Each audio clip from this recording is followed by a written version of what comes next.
Yeah, boy. I'm Slim at Slim for MVP from the Fantasy Football Auctioneer. It is July 5th, and this is the second in my series of division breakdowns for the premium content subscribers. Again, if you're listening to this, thanks again for purchasing a subscription and supporting what we do.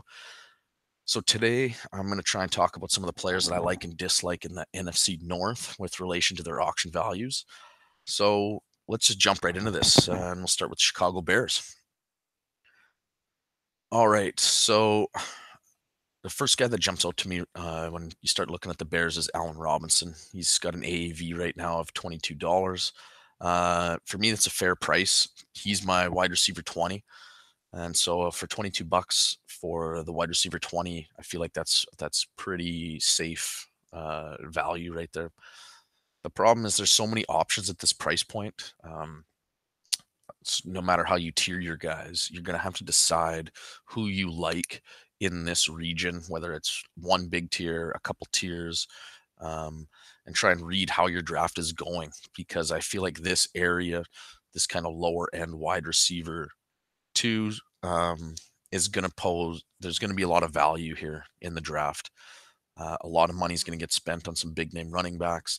And because there are so many players that I think the vast majority of drafters, myself included, have a hard time differentiating between, there's going to be a lot of value because there's going to be no need to pay up for some of these guys unless you find yourself near the end of one of your tiers and you still really need to get a wide receiver too. So one of the problems I have with Allen Robinson is for me, everyone I have ahead of him outside of wide receiver one, so from my wide receiver 13 to wide receiver 19, I can see having an easier time than Allen Robinson in terms of finishing as a potential top 12 wide receiver. So what I guess I mean is most of the guys I have ranked above Allen Robinson, I feel like wide receiver one is in their range of outcomes. I can make a case for how they could get there. I have a hard time seeing that for Allen Robinson. Um, so again, I think he's a safe play. I don't think he's very splashy.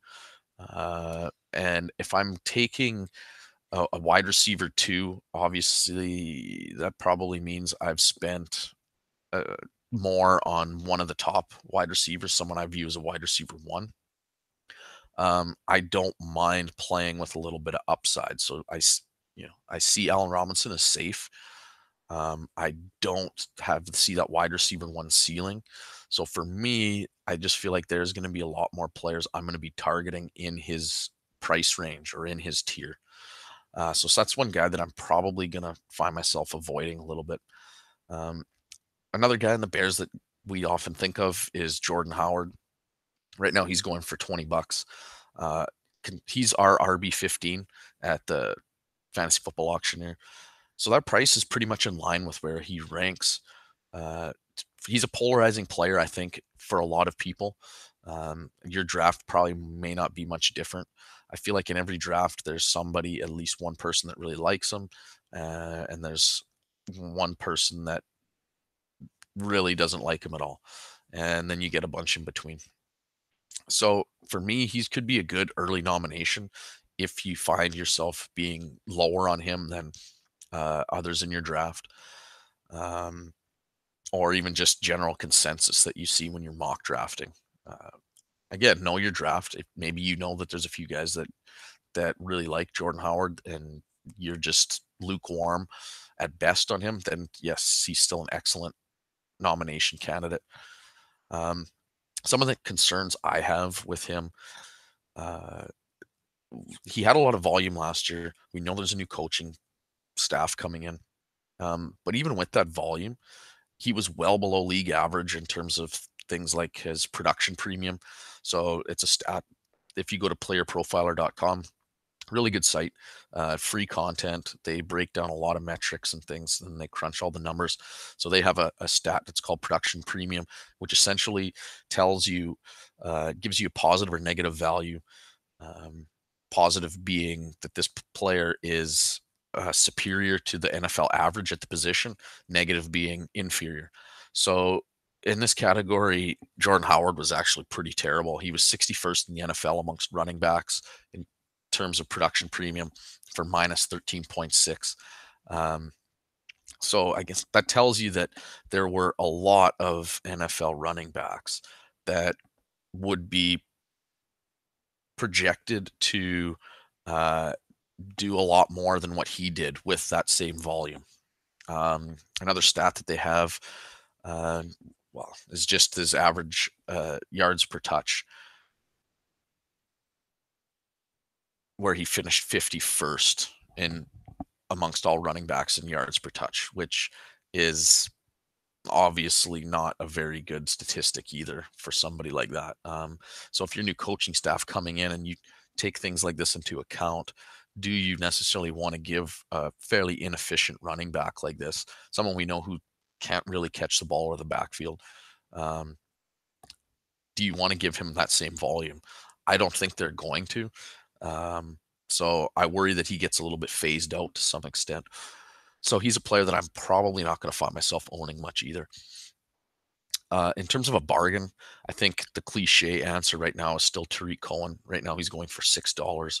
I'm surprised his price still is that low. To be honest, he's been getting tons of hype. So I wonder when that hype starts to catch up to his value. Has it already? I kind of doubt it if he's still at $6. So that's a price to watch as it climbs. Obviously, he might not be a value anymore. I, you know, the coaching staff has talked about using him all over the field as a wide receiver, put him in the slot potentially. We know that he has this big playability, similar to what Tyreek Hill has in Kansas City, and that comparison's been used a lot, obviously, because the head coach Matt Nagy is coming from Kansas City, and Tyreek Hill had a pretty solid season with that coaching staff. So there's these obvious parallels that are seeming to be drawn. Whether those shake out that way or not, we'll have to see. But right now, for $6 for a guy who has the explosiveness to score in a lot of different ways potentially, and sounds like from the coaching staff they're going to look at as many different ways to get him the ball as possible. Uh, Definitely someone you want to take a flyer on at that price later in your draft. If we shift gears now to the Detroit Lions, two players that I find interesting here are Golden Tate and Marvin Jones. It's not too often that you get two wide receivers from the same team that you might be targeting, especially this high in a draft. Golden Tate goes for $22, and Marvin Jones has an AAV of 20. Last year, they both finished inside the top 24 wide receivers.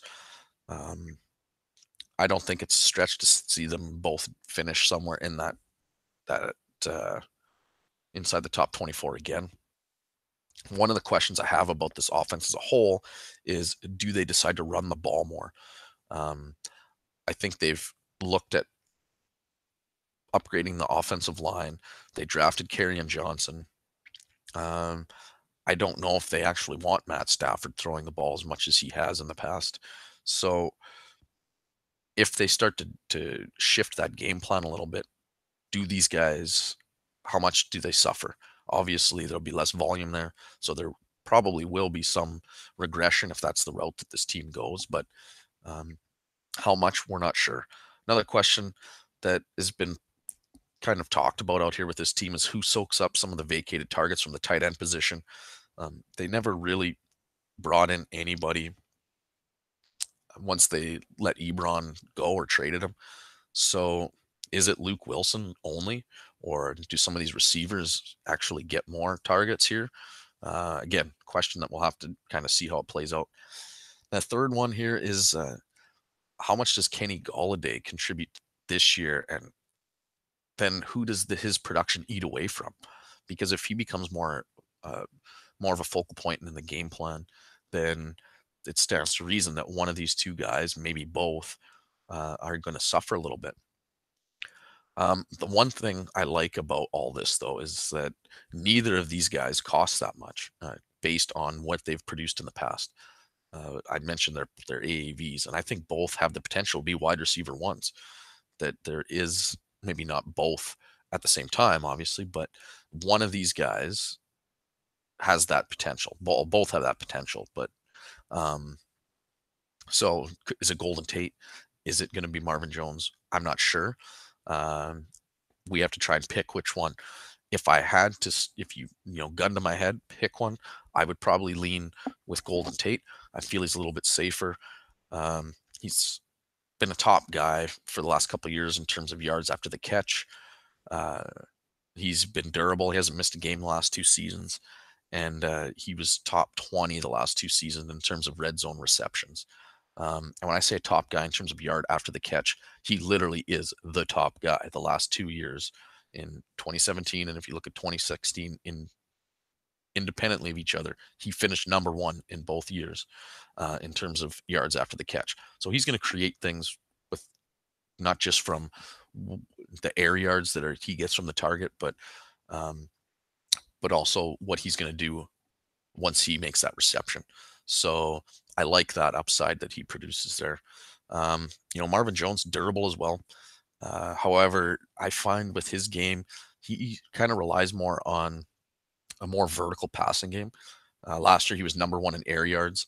And to me, that type of way to score fantasy points can be a little more volatile.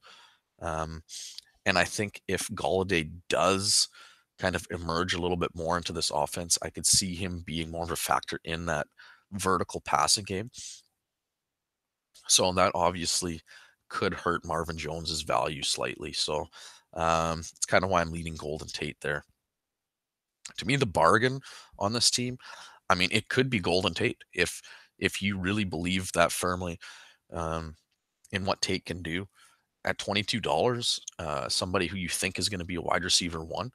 Uh, he could even be a better value than perennial value king Larry Fitzgerald. So if I had to pick somebody else, I think it maybe could be Kerryon Johnson. Currently, he's my RB38, which doesn't scream value, but because Riddick is taking, because he's taking a lot of these passing situations, or at least we think he's going to. But I think you need to watch a guy like Kerryon Johnson in training camp um, and the preseason. See what he does behind the offensive line. Uh, is he used at all in the passing game? If he is, right now he's going for $4. Then uh, if he can get some of that third down work, if it looks like he's able to break off a few decent runs behind this offensive line, then I think it's pretty safe to. I'll definitely be moving up my rankings. And at that price point, then I think he becomes a really good value. And if Theoretic then ever goes down, then you know obviously his value is going to go up a lot more from there. One guy I wanted to comment on is Luke Wilson. Right now in the mocks that I've been tracking, he's been going for $4, which is crazy to me. I was shocked when I started crunching the numbers and saw that average. I get that Ebron's targets are left behind, but it doesn't mean I don't think that we need to get in bidding wars in our draft to buy a player like Luke Wilson. That price puts him at roughly around where the tight end 11 should be priced. And I know that there's some variance when you get to this kind of outside of, maybe the top 7 or 8 tight ends, and people are just going to take who they like. But I still think you have to have some restraint. Um, I just can't be that bold yet to pay, $4 or $5 for a player like Luke Wilson when I just feel like I could spend $1 uh, on each on two guys that probably have his same, uh, maybe not upside, but for sure his same floor. So, and I think I could for a buck find players with similar upside. So, I just think pump the brakes maybe a little bit, even if you do like them. Uh, maybe show a little bit of restraint. Uh, Next, we'll touch on the Green Bay Packers, and I'm not gonna. You'll probably find as you listen to these breakdowns that I'm going to be doing, I won't spend a lot of time talking on quarterback. I'm going to operate under the assumption that most of us are playing in a one quarterback league. So we know Aaron Rodgers is a phenomenal quarterback. I don't think we need to sit here and really go through what his AAV is relative to, because I'll be honest, whatever his AAV is, if you follow our podcast, which most of you probably do, that's how you kind of found us. I'll tell you not to buy him because we're going to advocate for going cheap at quarterback. It's such a deep position this year. So I'm just going to kind of move on past the obvious and Aaron Rodgers and go to Devonte Adams, maybe another obvious. Um, his AAV is $44 right now. Uh, you'll oftentimes see him kind of sitting somewhere outside that top six wide receiver range or so, probably more like seven or eight. Um, it'd be up to you to see how your draft kind of approaches Devonte Adams. Some guys might put, where do they have AJ Green in relation to him? Where do they have Mike Evans in relation to them? But after kind of Mike Evans is the cutoff, I have him above Mike Evans. But like I said, still he's my wide receiver 8. Um, and then after that, it kind of starts to drop off a little bit, and I feel like there's maybe a little bit of a tier break there. But some reasons to like him, I feel like lots of volume, and he wins his contested catches. And he's targeted a lot in the red zone. He had 23 targets last year, number one in the NFL in red zone target share, according to Player Profiler. Um, I like that in an offense that projects to be probably fairly high scoring. You want a player like this that's going to be targeted a lot in the red zone, and they're going to pass the ball a fair amount too. So their volume is going to be there. If he's going to be able to make, not necessarily be open, um, to come down with the ball. And we know Aaron Rodgers is not scared to throw the ball into tight windows. So there's a lot of reasons here why Devonte Adams could put up some very strong fantasy numbers this year. I don't think there's tons of value here with him at $44, but at this price, if you can get him for less than in your draft, like I said, if someone likes Mike Evans more and you can, that pushes his value down even closer to $40, then I think you start to see some value maybe had there. And I think there's still a little room to outproduce this price, though. If he finishes in the top 5, like I said, right now he's my wide receiver 8. Um, I don't. I think he could easily finish inside the top 5 wide receivers in this year. So I don't think you're actually buying him at a ceiling. So I think that $44 is actually a very fair price. And if you really found yourself, really liking him, I wanted to go a buck or two over that. I don't think there's a ton of danger in doing that either. If we look at some of the bargains here, I guess I'm going to just lump these guys all together as bargains. Aaron Jones at $8, Jamal Williams at $4, and Ty Montgomery at 2. The reason I've lumped them all together, obviously, they're all the running backs here. One of these guys is going to come out as a value, and the question is, we just don't know which one yet. Usually, what I've been doing so far is advocating for taking the cheapest one in this backfield, which is Ty Montgomery at the moment at $2. I mean, at the very end of your draft, and you're just looking for one last player, I think Ty Montgomery is a great choice. He's one injury away from being um, thrust maybe into a lot larger of uh, a volume share in this offense at the running back position. And they've talked about even putting him out as wide receiver again, because remember, he started as a wide receiver. So he's able to do that as well. And after Devonte Adams, there is not a lot of really, um, not a lot of guys out there that the team may feel super confident. I mean, Randall Cobb hasn't done hasn't shown to be uh, really reliable the last couple seasons. Then there's like Geronimo Allison and a couple rookies, and uh, so it's I think Ty Montgomery could be ended up being used in a wide variety of ways potentially. And so for $2, it's not a bad investment there at the end of your draft to find out. We've heard about the Aaron Jones suspension for 2 games. Excuse me. I wouldn't be surprised to see Aaron Jones and Jamal Williams flip their prices here. I'm surprised there's such a difference right now in auction drafts in between the two. There has been some buzz about Aaron Jones and some hype, but I feel like this suspension could bring it back down. So if his price starts to fall, even 50% of what it is now, then I think he could also be a value then too, and he'd be a player that I'd probably be targeting. All right, last team here. We'll go to the Minnesota Vikings, and really interesting team. Uh, had had a great year last year.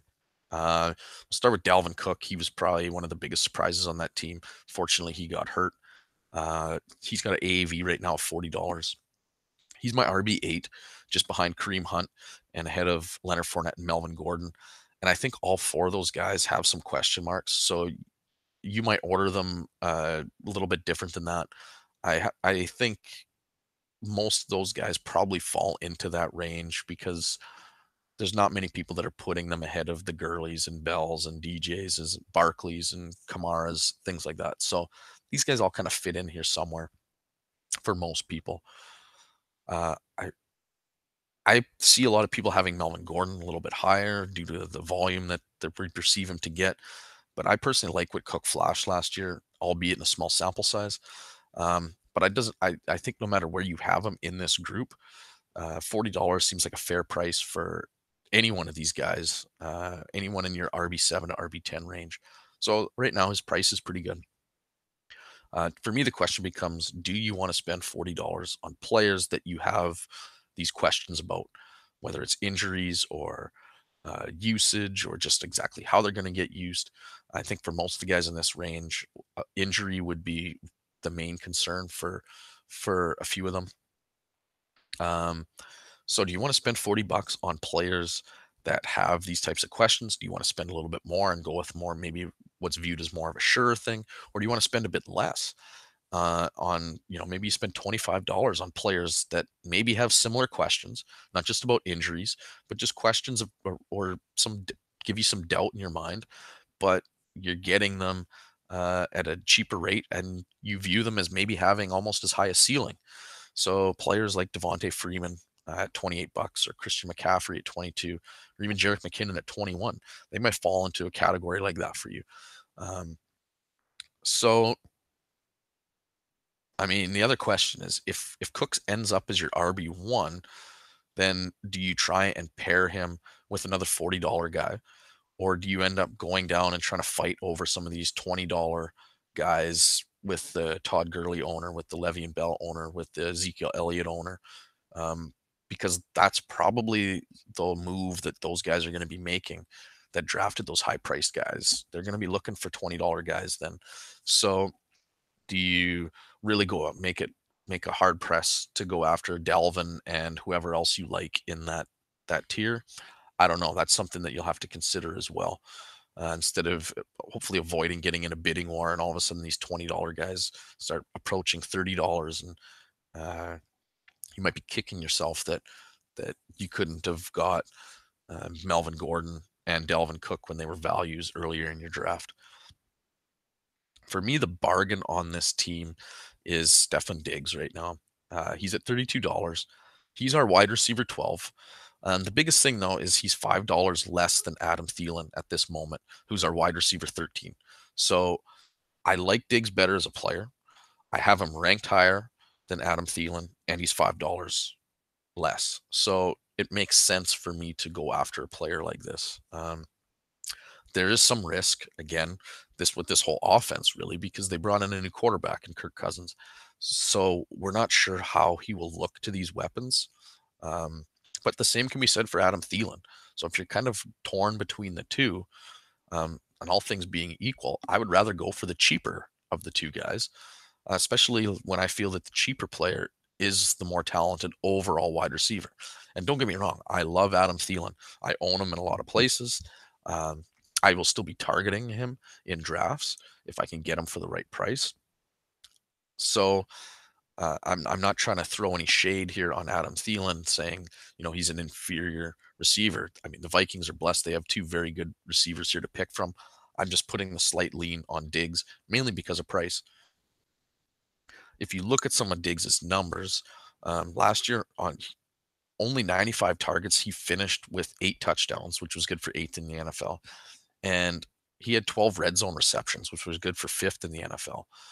Um, He also had the number one contested catch rate in the NFL, according to Player Profiler.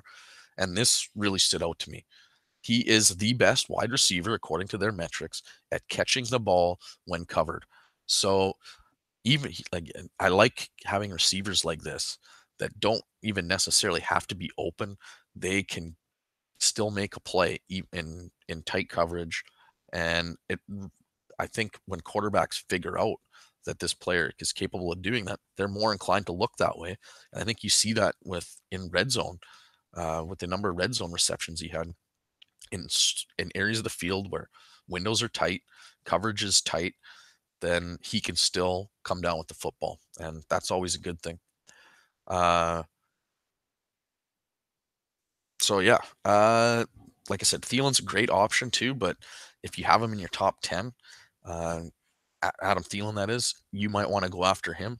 But like I said, I have Thielen ranked lower than Diggs, so for me, it makes sense for me to go after a guy like Diggs right now. So that takes us to the end of the NFC North. Again, if you have any questions or like to talk about some players maybe that I didn't mention, or get into a little more detail on some of the players I did mention, feel free to hit me up on Twitter at Slim for MVP. Um, Feel free to go to the site and check out what Mr. Blister at Mr. Blister is doing in terms of the written content. He's broken down the AFC. He's got some buys and sells at various positions as well. He's wrote some articles, so there's some good stuff over there. Um, and again, keep track of the AAVs as they change. We'll be updating more and more frequently as the summer draws to an end. And since you're a premium subscriber and you're listening to this, you have access to all those uh, auction values, so you can see how they change. Um, if you're late to the party here, like I said, this is July 5th, so things might have changed already by now. So keep an eye on those auction values, and use that value indicator metric that's on the right hand side to really start to look at how you want to, or hopefully identify maybe some players that you want to avoid or target based on how you rank guys. And don't feel intimidated to put your own ranks on things and reshuffle uh, those values and kind of start seeing, maybe you have a player ranked a little bit higher than we do, and now he's a bigger value than what we even think he is. So feel free to go after him. Come up with your own stuff, get your own tiers, and use the meat and potatoes that we provide you, but then tweak it to make it your own, and really go in there and dominate your individual draft, because you know your draft better than we do. So you should be able to take advantage on some of those things. All right, that's a wrap for tonight. Um, Look for the next installment, the third. Will be coming up with the NFC South.